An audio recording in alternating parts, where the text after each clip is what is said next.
Buenos días a todas las personas que me escuchan, donde quiera que se encuentren. Mi nombre es Cuauhtémoc García Rodríguez, su servidor. Soy médico veterinario con especialidad en patología clínica y medicina interna y cirugía de pequeñas especies, egresado de la Facultad de Medicina Veterinaria de la gloriosa Universidad Nacional Autónoma de México.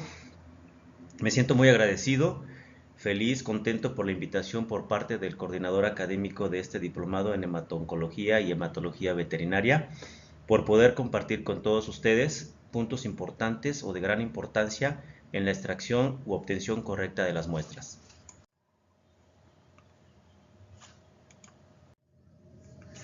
La importancia de la obtención correcta de las muestras empieza en la recolección, el manejo y el envío de ellas al laboratorio. Radica en conservar el material biológico de manera que se mantenga en condiciones óptimas para realizar todos los análisis necesarios que nos brinden una mayor información del estado fisiológico o patológico de nuestros pacientes, ya que aún teniendo los mejores instrumentos en el laboratorio, si la muestra no es adecuada para procesarla, los valores obtenidos no serán verdaderos. Por lo tanto, la exactitud de las evaluaciones del laboratorio dependerán en gran parte de la calidad durante la colección, la preparación y el transporte de las muestras hasta la realización de las técnicas de análisis y el informe de los resultados. La información que nos brinda el laboratorio de diagnóstico es impresionante. En el caso particular de hematología o hemograma, podemos obtener información tanto del eritrograma como del leucograma, y a través del extendido celular se reportarán alteraciones o no de los eritrocitos, todos los leucocitos o alteraciones de la hemostasia primaria a través de las plaquetas, presencia de hemoparásitos y el color del plasma. Pero todo esto va a ser posible si se realiza una obtención correcta de la muestra. Para obtener una muestra de sangre en el perro o en el gato, es necesario considerar al paciente al momento de presentarse a consulta en su clínica, consultorio u hospital. Se debe preguntar al propietario el temperamento de su mascota y ver la facilidad de los accesos a los vasos sanguíneos que se puedan puncionar. La cooperación o ayuda del propietario es importante, la ayuda de algún estudiante, algún personal entrenado o quizá la probable necesidad de utilizar algún protocolo de tranquilización, sedación o procedimiento anestésico adecuado para el paciente, pero esto se utilizará como último recurso como método de sujeción.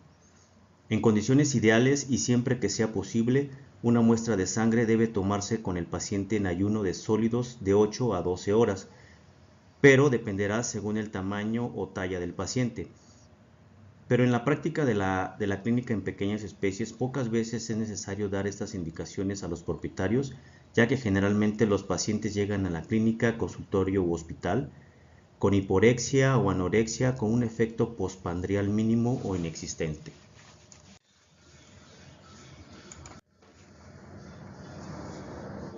Por lo tanto, doctores, las pruebas de laboratorio en la actualidad complementan el examen clínico o el examen físico general completo y detallado del paciente veterinario, porque la correcta obtención de muestras para el laboratorio se considera una herramienta de diagnóstico útil para así poder describir la calidad y la cantidad de los elementos celulares, sustancias contenidas en el plasma o suero o anormalidades en la coagulación. A través de esta herramienta se pueden determinar muchas anormalidades y condiciones de enfermedad prácticamente en todas las especies. Para obtener una muestra de sangre en perros o gatos, se recomienda puncionar los vasos sanguíneos más accesibles, como son las venas cefálicas, las afenas o las yugulares. En caso de los gatos, existe otro par de venas que se encuentran en los miembros pélvicos en la parte interna, aproximadamente en el tercio medio del fémur. En caso de que su paciente sea un cachorro o de raza pequeña o con una hipovolemia considerable, se prefieren las venas yugulares. El calibre de la aguja dependerá del tamaño de su paciente. Pueden utilizar calibres del número 25, 23, 22 o 21. El material que con mayor frecuencia se utiliza en pequeñas especies es rasuradora eléctrica con peine o cuchilla número 40. En todo caso, si no hay rasuradora, se puede utilizar tijeras para el corte o depilado del pelo. antisépticos, de preferencia la clorhexidina, alcohol, torundas de algodón y ligadura. Los recipientes que con mayor frecuencia se utilizan en la clínica veterinaria son tubos de plástico al vacío, con sus respectivos colores en los tapones, que son colores de convención internacional y que aplica en todas las marcas de tubo. Por ejemplo, en México las marcas más conocidas y utilizadas son Vacutainer, Monovet, Benojet, Terumo, Vacuit, entre otras. Estos tubos se encuentran químicamente limpios, son estériles, nuevos, son desechables y que en su interior pueden o no contener aditivo o anticoagulante específico según el color del tapón. Para una verdadera toma correcta de sangre se recomienda utilizar el sistema de tubos al vacío. Este sistema es de material desechable y cuenta con un soporte, camisa, holder o también llamado chaleco, una aguja con dos puntas y un tubo. En el caso de la aguja, una es larga con la que se realizará la punción del vaso elegido y el otro extremo es corto, que es la parte donde se insertará en el tapón del tubo. El sistema al vacío para obtención de sangre tiene la gran ventaja de controlar la presión negativa interna del tubo, evitando así la presencia de hemólisis que se pueda producir, sobre todo si se trata de tubos de 5 mililitros o mayores. Además, se evita el doble o triple gasto, jeringa, aguja o tubo, pues a final de cuentas es una jeringa que se convierte en un solo tubo a la vez. En caso de emplearse el sistema de tubos al vacío, primero se recomienda tomar muestras para bioquímica, después para el hemograma y por último para las pruebas de coagulación.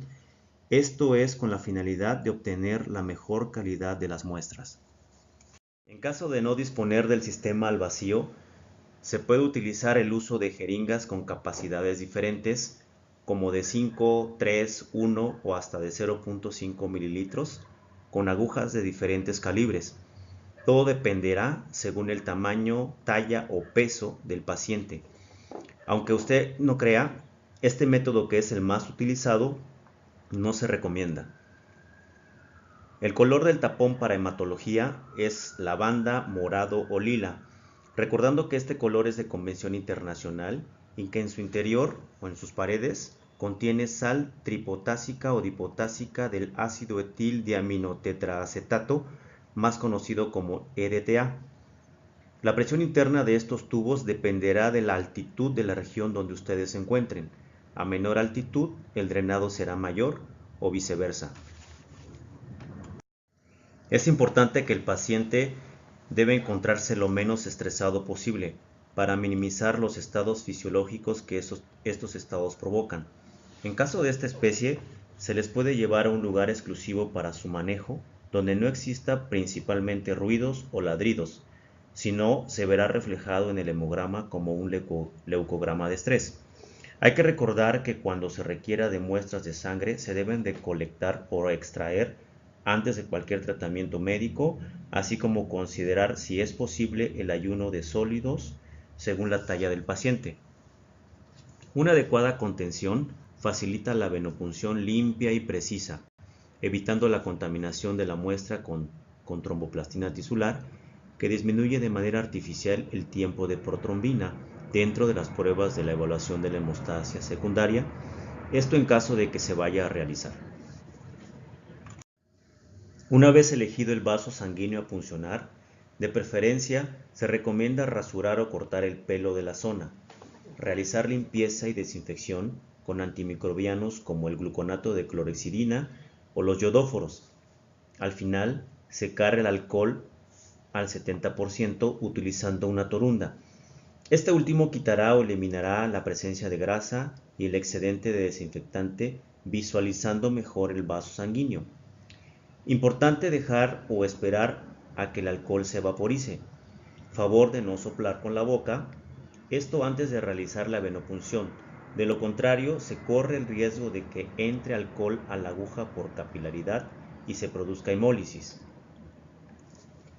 Para que la sangre se acumule en el interior de la vena seleccionada, se aplica una ligadura, torniquete o con la ayuda de la mano de una persona que realice una ligera presión digital a la altura de la articulación húmero-radiocubital, más conocida como codo, esto en caso de haber elegido la vena cefálica, durante un tiempo no mayor de 10 segundos antes de la venopunción. El mantenerlo por más tiempo produce un aumento en el hematocrito con una mayor retención de eritrocitos que en el plasma. Este aumento en el valor del hematocrito podría ocultar la presencia de anemia o sobreestimación de algunos analitos por estancamiento de la sangre. Al introducir la aguja al interior del vaso elegido es con el bisel hacia arriba, retrayendo suavemente el émbolo de la jeringa y evitando la formación de aire en el interior, hasta poder obtener al menos 3 mililitros. La transferencia de la sangre al tubo con EDTA se efectúa sin la aguja. Se llena el tubo con sangre hasta la marca comercial que indica la etiqueta o, en su defecto, llenar las 2/3 partes del tubo. Esto permitirá mantener la relación de anticoagulante y la cantidad de sangre, para evitar la formación de coágulos o artefactos no deseados. Se desliza lentamente la sangre por las paredes del tubo, esto con la finalidad de evitar hemólisis, que es uno de los artefactos más comunes que observamos en el laboratorio y que altera algunos parámetros dentro del hemograma. Posteriormente se tapa el tubo y se mezcla suavemente con el EDTA, homogeneizando la muestra suavemente unas 10 veces. Doctores, si ustedes observan macroscópicamente la presencia de un coágulo en su muestra obtenida, ¿qué harían? Bueno, la presencia de un coágulo obliga a tomar otra nueva muestra debido a que las plaquetas y los leucocitos aparecerán falsamente disminuidos. Una vez obtenida la muestra, se recomienda dejarla a temperatura ambiente durante 10 minutos, no exponerla a los rayos del sol, no guardarla en el refrigerador para evitar así el choque térmico y su consecuente hemólisis. Es de suma importancia la correcta identificación de la muestra debido a que una excelente identificación evitará la pérdida o la confusión de nuestra muestra con otras más. Considerar el uso de tintas indelebles y no realizar identificaciones simples que posteriormente nos confundan. Estos son los datos importantes que se necesitan en el laboratorio para que al final se pueda realizar una excelente interpretación y así ayudar al clínico veterinario en sus diagnósticos presuntivos. Nombre del paciente, especie, raza, género, edad, fecha y hora del muestreo. Señalar o identificar con tinta roja si existe sospecha de enfermedad transmisible al hombre, como rabia, tuberculosis, brucelosis, leptospirosis, salmonelosis, entre otras. Esto con el fin de tomarse precauciones debidas durante el manejo de la muestra en las instalaciones del laboratorio. Describir la anamnesis con los hechos más relevantes como la presencia de diarrea, vómitos, anorexia, hiporexia, fiebre. Es importante mencionar los días de duración. Indicar si al paciente se le ha administrado tratamiento médico y durante cuánto tiempo lo ha recibido, particularmente en los casos de terapia de líquidos o el uso de corticoterapia de larga acción. Debe señalarse cualquier tipo de procedimientos quirúrgicos que se le haya realizado al paciente, la fecha del procedimiento y las evaluaciones postquirúrgicas, así como la probable administración de sangre. Si la muestra de sangre que ustedes hayan obtenido o extraído para hematología no se evaluará las siguientes 4 horas, será necesario realizar al menos 2 frote o extendidos celulares, realizando la técnica estándar o de los 2 portaobjetos. Esto con la finalidad de realizar el conteo correcto de las plaquetas y evitar que las células, sobre todo los neutrófilos, sufran daños físicos hasta ser francamente irreconocibles u observarse cambios tóxicos sin ser reales. Bueno, los pasos para realizar un frotis de sangre son los siguientes. Se coloca una pequeña gota de sangre homogenizada en el extremo externo de una laminilla, de preferencia que sea nueva o que esté ultra limpia. Con otra laminilla se forma un ángulo de aproximadamente 45 grados. La laminilla superior se desliza hacia atrás hasta tocar la pequeña gota que se encuentra en el extremo externo o en el inicio de la laminilla inferior. Al tocar el cristal de la laminilla superior, la gota de sangre, por capilaridad, se extenderá hacia sus extremos. Una vez extendida la gota de sangre, se realiza un barrido suave hacia adelante para efectuar el frotis o extendido celular. El resultado de un frotis estándar bien realizado es con bordes y en forma de pluma, donde se observan tres diferentes densidades llamadas base o también cabeza, cuerpo y cola. Identificar la laminilla, ya sea en el extremo externo de la misma laminilla, con un lápiz o punta diamante, o directamente en la base del frotis con un lápiz de grafito para posteriormente realizar su tinción. Los frotis o extendidos celulares, una vez realizados, no requieren refrigeración, pues dañarían la muestra por cristalización y lisis celular. Bueno, doctores, esto es prácticamente todo con respecto a hematología, debido a que hematología, al menos en Ciudad de México, en el posgrado que tenemos, es solamente hemograma y pruebas de coagulación. Entonces solamente hablé exclusivamente de hematología dado el nombre del diplomado. Nuevamente vuelvo a agradecer al coordinador académico de este diplomado. Les dejo mis datos, mi nombre como lo hice a un principio, teléfonos en caso de tengan alguna duda, algún comentario, bienvenido sea. En todo caso, si no, pues seguir las indicaciones que el coordinador tome con respecto a las preguntas y respuestas que les podemos realizar. Por su atención, muchas gracias y felicidades por tomar este diplomado.